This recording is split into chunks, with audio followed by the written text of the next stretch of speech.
Napoleon's secret: take one more step.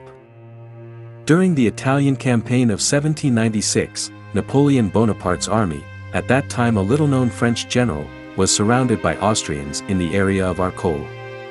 Due to the overwhelming superiority in arms and numbers of the Austrian army, the fate of the French seemed predetermined.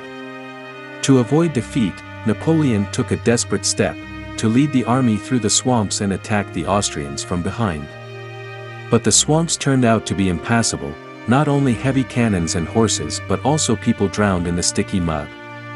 The only way out was to take the Arcole bridge.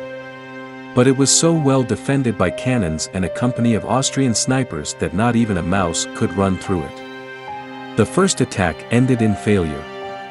The second, third, and fourth attacks were all unsuccessful. 100 corpses piled up on the bridge, and the French soldiers were in complete despair. They refused to go to certain death. And what did Napoleon do? He grabbed the flag and rushed forward. Alone. He ran towards the bridge and took his generals with him.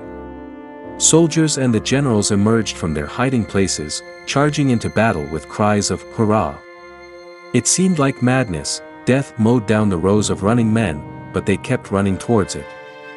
And now the bridge, the middle of the bridge, a little more. And the terrible place will be passed, but a whole pile of corpses formed in the middle of the bridge, hindering the quick progress, and the Austrians took advantage of it. Aiming musket shots stopped this crazy attack. Napoleon himself, wounded, fell from the bridge into the stinking muck of the swamp. By some miracle, 2 grenadiers caught him by the hands, pulled him out of the mire, and saved his life.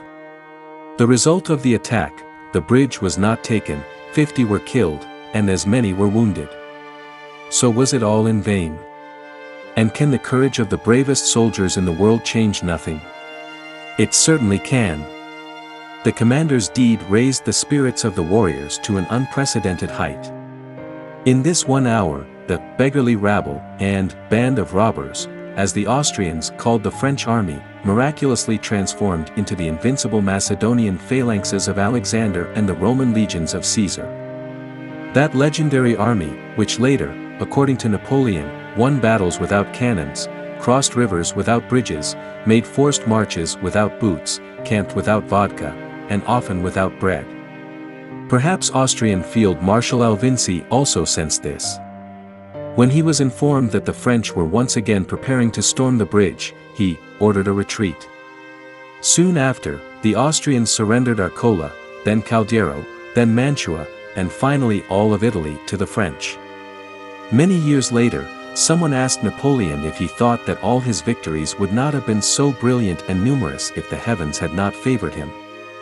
Once, in my youth, the famous military commander replied after a moment's thought, "I read a phrase from a philosopher that became the principle of my life: if in the pursuit of a great cause, you suddenly feel unbearable pain, deadly fatigue or animal fear that paralyzes your limbs, clench your fists with your last bit of strength and take one more step.